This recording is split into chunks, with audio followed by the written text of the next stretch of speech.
Bienvenue à tous sur le webinaire qui est aujourd'hui sur le thème du retail, de la data et du marketing.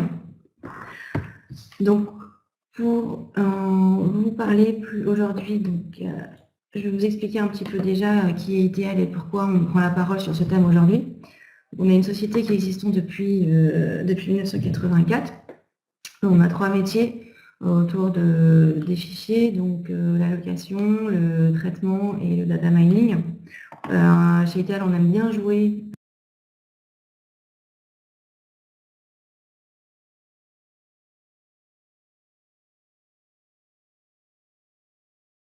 Donc, bienvenue à tous sur le webinaire qui est aujourd'hui sur le thème du retail, de la data et du marketing.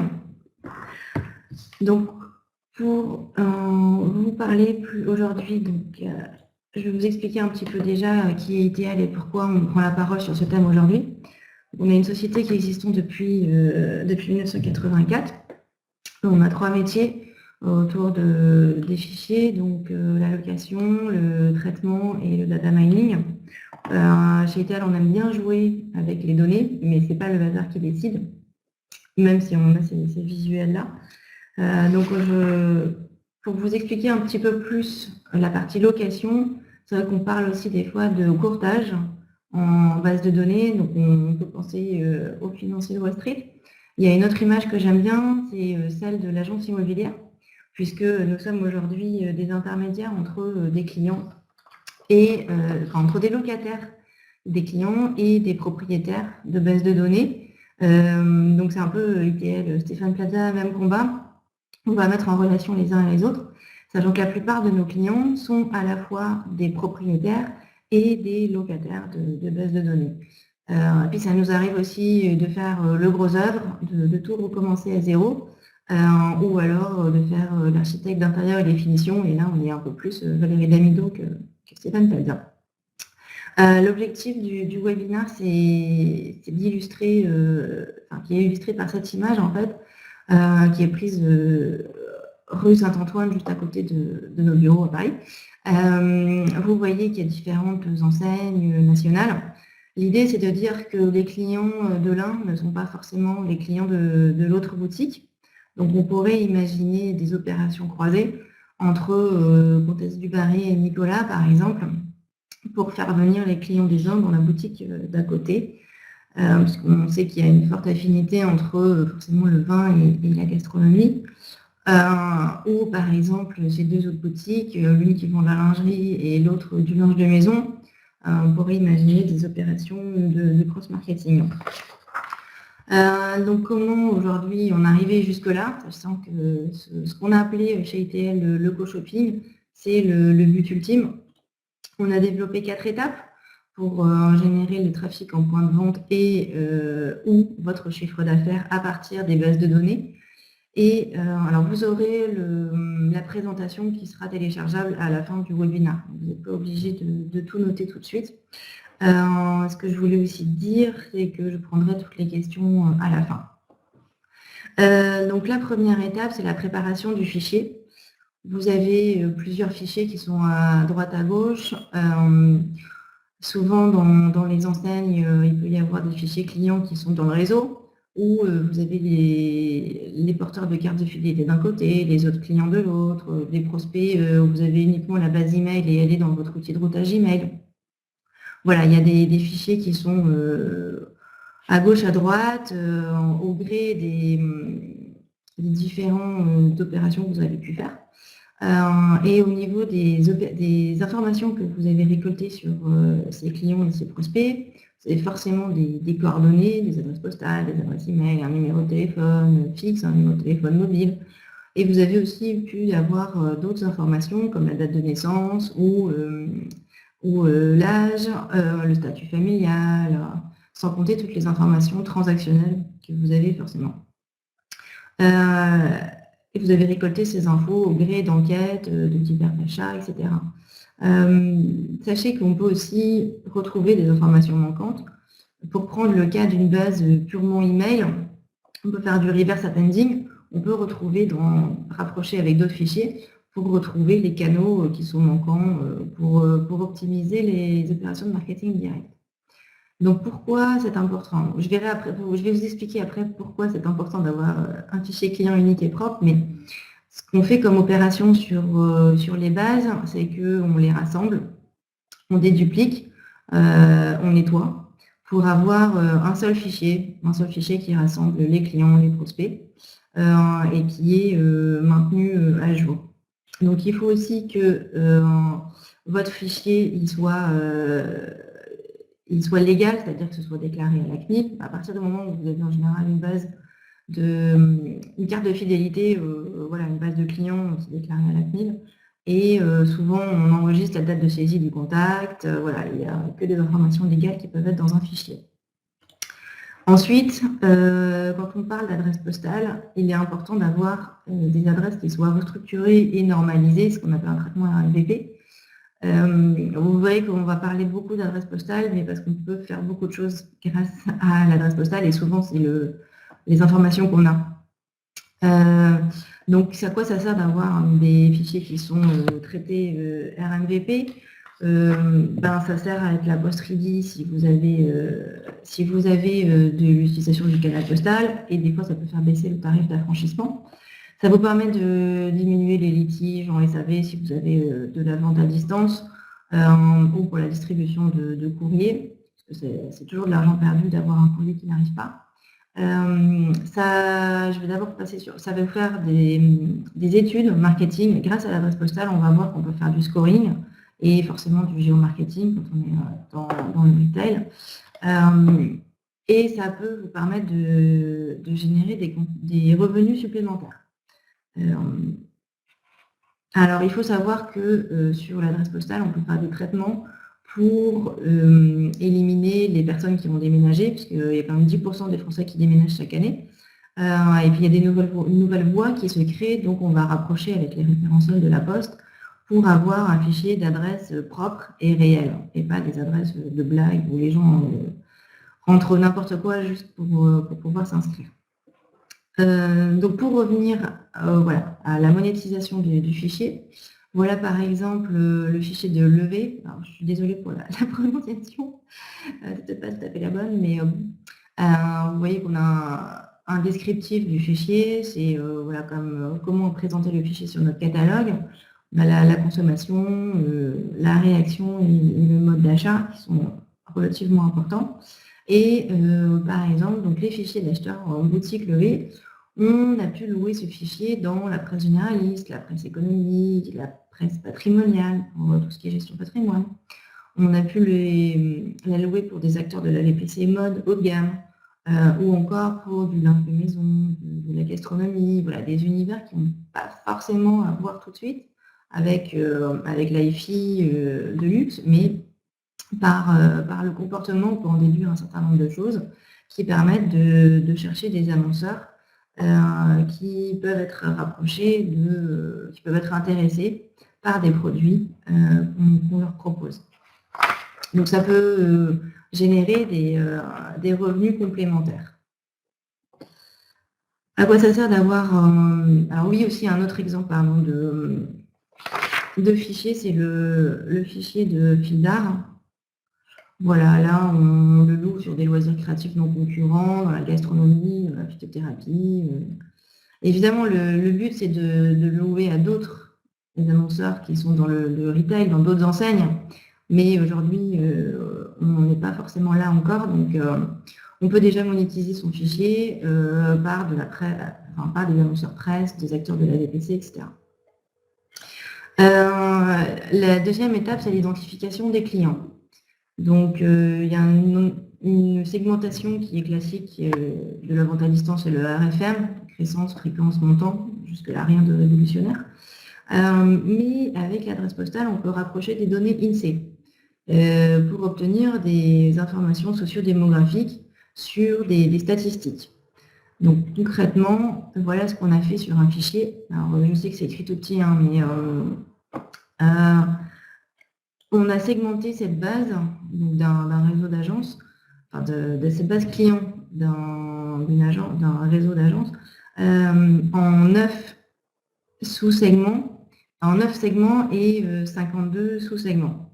Donc là, on sait que, vous voyez les informations, les lignes vertes, en fait, c'est l'indice de pénétration par rapport à la population française. Alors, vous voyez que tout ce qui est en vert, tous les segments en vert veulent dire que ce fichier-là, il est surreprésenté dans ces segments-là par rapport à la population française. Donc ça donne une idée de son fichier. Et une des utilisations immédiates, c'est que si vous avez une base prospect d'un côté et une base client de l'autre, si vous faites la même segmentation, vous pouvez retrouver dans votre fichier prospect ceux qui ressemblent le plus à vos clients. Donc, ce sont ce qu'on appelle les jumeaux statistiques. À quoi ça sert? Ça sert à optimiser les campagnes d'emailing. Voilà, vous retrouvez ceux qui ont le plus de chances d'aboutir. Les prospects qui ressemblent le plus à vos clients. La deuxième utilisation possible, c'est la requalification par un autre canal. Là, par exemple, je prends l'exemple d'une base email. Le contact, il n'est pas désabonné, il n'est pas NPAI, il reçoit toujours vos emails, mais il n'y répond pas. Il y a peut-être un autre canal par lequel il préfère être contacté. Donc, vous pouvez lui envoyer un courrier adressé, vous pouvez l'appeler, lui envoyer des SMS ou essayer de le recapter par des réseaux sociaux. Parce qu'en sachant tous les emails qu'on reçoit chaque jour, le vôtre est peut-être noyé dans la masse. La segmentation de votre base et toutes les informations que vous pouvez avoir, donc les données, vous permettent d'adapter votre offre à votre cible. Ça fait partie du basique, mais ça fait toujours du bien de le redire. Rien n'est pire que d'adresser quelqu'un d'une mauvaise façon. Si vous envoyez une offre nouveau client à quelqu'un qui vient déjà d'acheter chez vous, il y a peu de chances qu'il se transforme de nouveau. Donc, d'avoir des offres qui soient adaptées à chaque segment de votre base. L'idée, c'est d'éviter d'adresser des prospects ou des clients de façon complètement désordonnée, avec des faibles taux, des faibles chances de transformation par la suite. Donc voilà par exemple des choses qui sont faites, alors c'est du print parce que je trouve intéressant de donner des exemples de print to web ou de print to store. Donc là c'est vraiment la génération de trafic en point de vente sur des opérations de fidélisation, mais ça peut être décliné en recrutement également. Donc on a Feu Vert, Father & Sons, ça c'était pour une offre anniversaire de 15 €. Donc les vins Nicolas, une opération spéciale foire au vin. Là c'était mon opticien qui m'a envoyé une belle carte postale avant l'été pour que je pense à acheter ma paire de lunettes de soleil. Alors vous voyez que ce sont souvent c'est du format carte postale, A5 au maximum, impression recto verso. Rien de bien compliqué, rien de bien cher au niveau de l'impression et de l'affranchissement, mais au niveau de l'impact, il n'y a quand même pas photo entre ce type de message papier qu'on reçoit dans la boîte aux lettres et un emailing qui, comme je le disais tout à l'heure, est noyé avec les autres emailing. Voilà par exemple ce que Fildar a pu faire cet été, avant l'été. Donc une opération qui a eu lieu sur un mois, où ils ont envoyé 14 000 courriers et 50 000 emails sur une offre de 15% de réduction avec la carte en magasin. Et ils ont eu 2% de taux de retour avec le courrier et 0,05% de taux de retour avec le mailing. Donc, les chiffres, certes, ça coûte plus cher de faire du papier, si vous regardez juste la ligne budget, mais si vous regardez les taux de retour et notamment les retours à moyen et long terme, ça n'a strictement rien à voir. Donc le ROI, en fait, il faut regarder le ROI à moyen terme. Un autre exemple de chez Fildar, c'est un mailing qu'ils avaient fait en février pour les porteurs de cartes. Il y avait une offre personnalisée, donc non seulement c'est personnalisé au nom, prénom de la personne, mais c'était également personnalisé avec les coordonnées et le nom du commerçant, donc du franchisé ou de l'enseigne Fil d'Art, et ils ont eu des taux de retour qui étaient supérieurs en 2016 par rapport à des opérations précédentes, et un panier moyen multiplié par 2 sur ce type d'opération. Donc on voit que la data est vraiment importante, même si là on est sur des données basiques, hein, le nom de la personne et le nom du magasin auquel il est rattaché, ça n'a rien d'extraordinaire. Mais en tout cas, c'est impactant et ça fait mouche. À quoi ça sert d'avoir un fichier client unique, propre et avec des adresses normalisées? Ça sert à visualiser son fichier client sur une carte. Donc là, c'est ce qu'on est capable de faire aujourd'hui. C'est à partir de votre fichier, vous pouvez le visualiser sur la carte de France. Alors, vous voyez où sont vos bassins de clients, là où il n'y en a pas du tout. Donc là où il faudrait faire des opérations pour générer du trafic.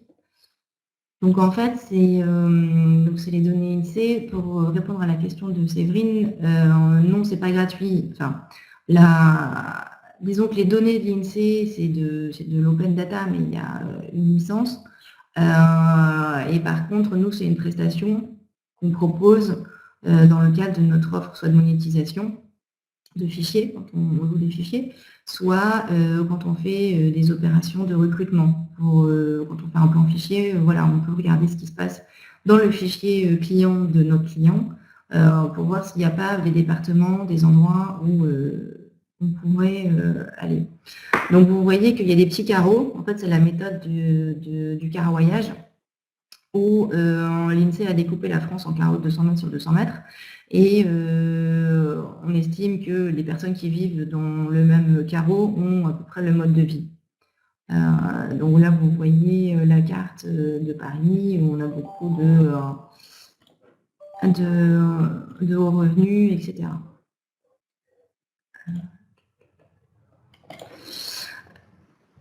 Donc si vous avez des points de vente qui sont en chute, voilà, on est capable, sur votre propre fichier prospect par exemple, de voir le nombre de contacts qu'il suffit d'adresser à côté du point de vente, ou sur des fichiers à louer, voir ce qu'on pourrait faire avec.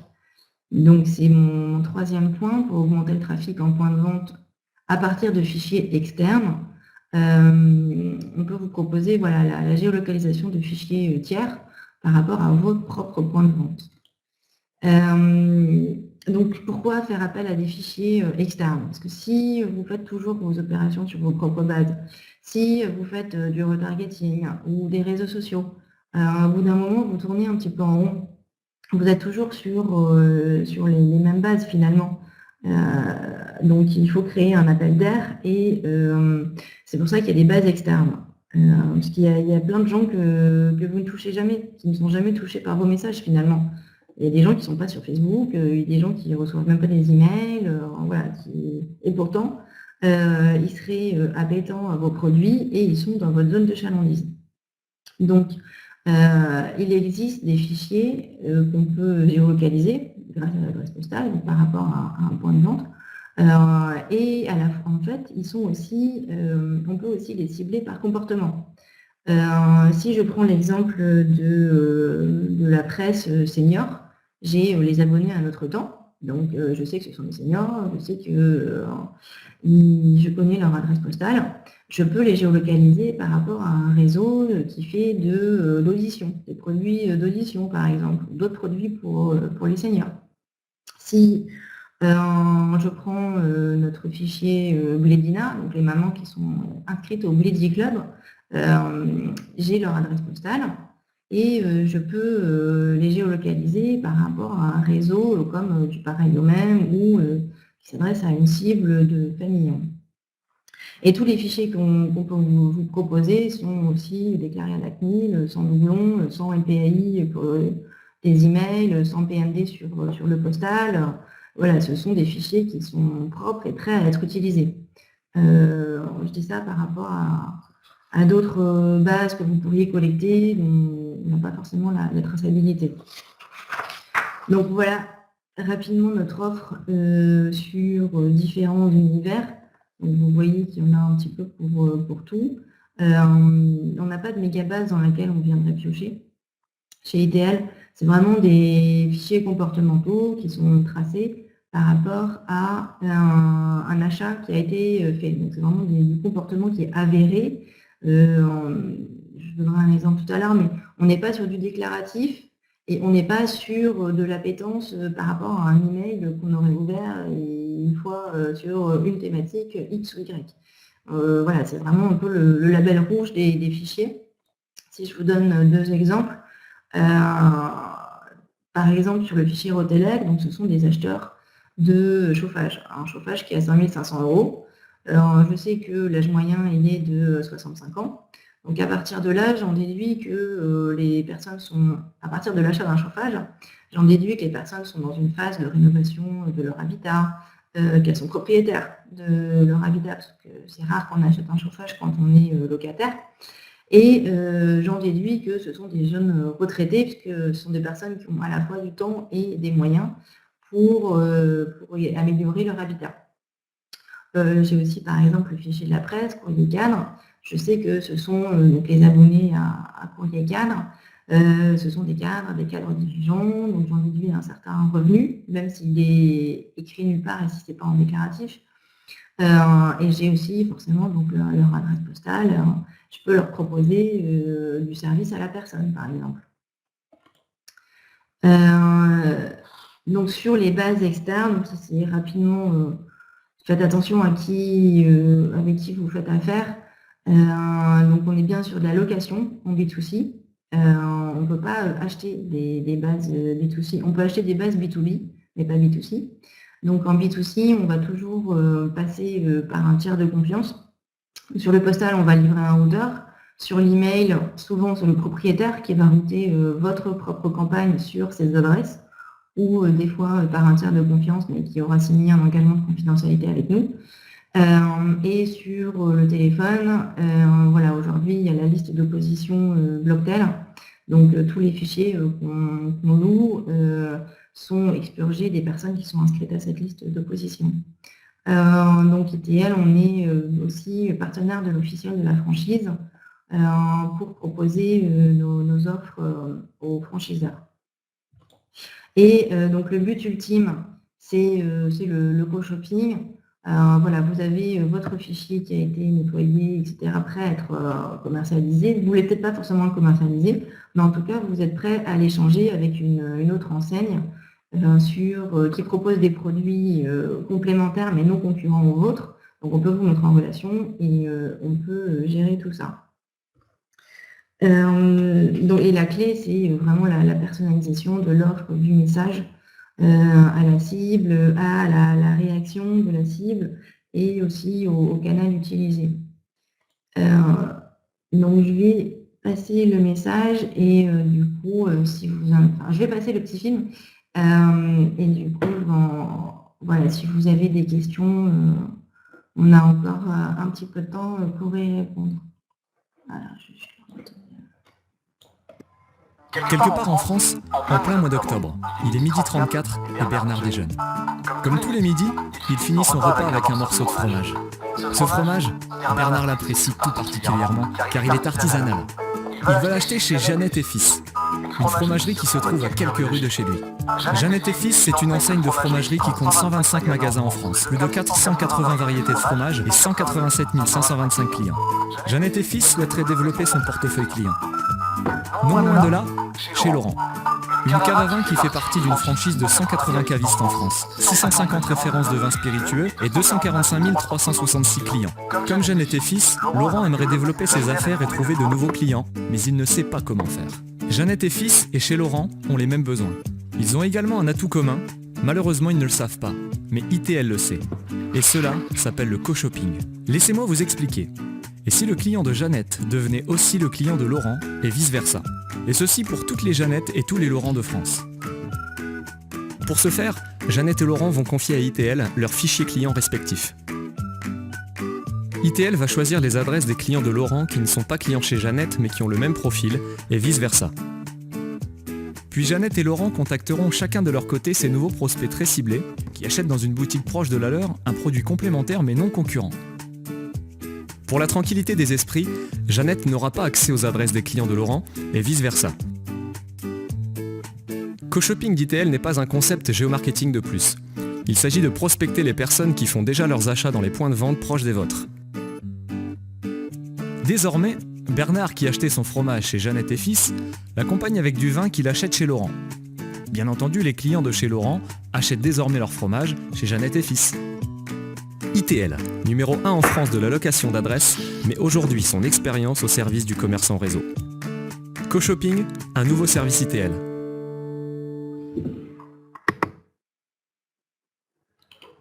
Voilà, donc c'était pour illustrer de façon ludique mon propos. Est-ce qu'il y a des questions? Donc, je vous remercie d'être resté jusque-là et je suis prête à répondre à vos questions.